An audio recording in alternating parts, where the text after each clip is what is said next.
In this week's episode, we're going to look at why, if somebody can't afford you, they're not an ideal client.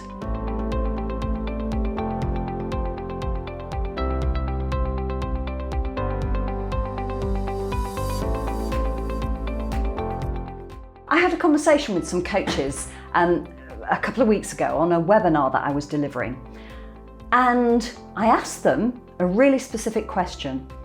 Out of all the people that you've had discovery calls with, by discovery call I mean that free session that coaches often deliver that is meant to demonstrate the value of coaching to the person that you're coaching, sales calls, discovery calls, chemistry calls, strategy calls, whatever you want to call them, that's what I'm talking about. And I said, what's the number one reason that people have given you for not working with you?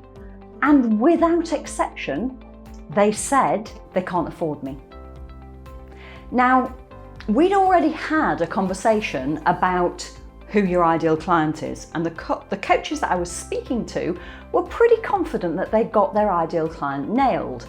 So when I dug a little bit further and said, were these strategy calls with people who fitted your ideal client profile? They said, yes, absolutely, they fitted to a T, but sadly they just couldn't afford my fees. And in some cases they dropped not just significantly, but massively from a professional fee to basically mates rates in order to secure the client.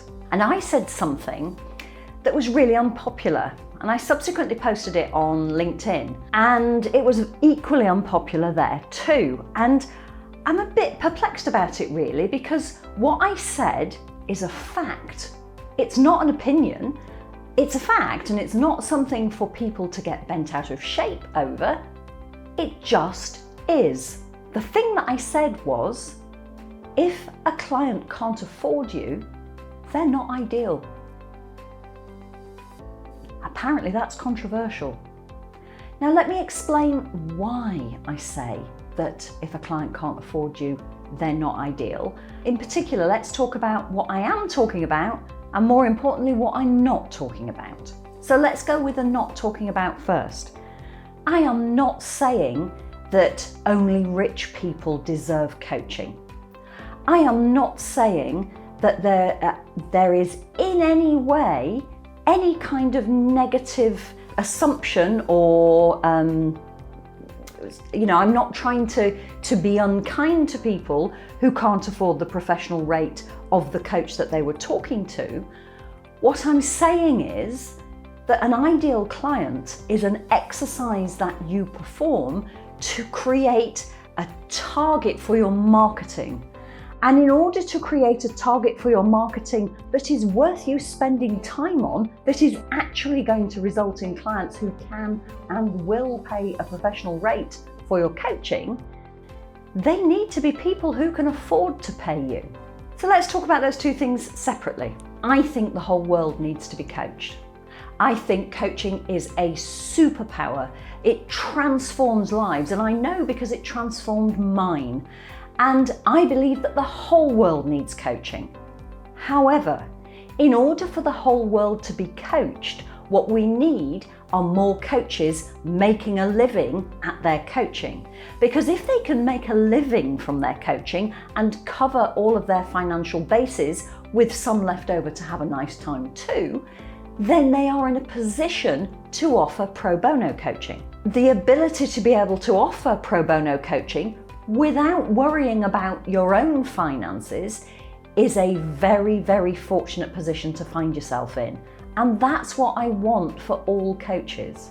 So it isn't that I don't think that people who can't afford coaching are undeserving, it's that they are not ideal client material.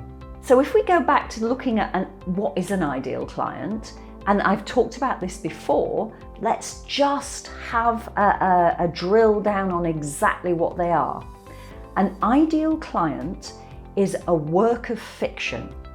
They are a person who exists within your chosen niche or target audience, who has many of the attributes of the people within that niche and target audience, and in particular has something that keeps them awake at night, a problem that can be resolved with coaching, that is so big it impacts on their life massively, and they want it to be gone.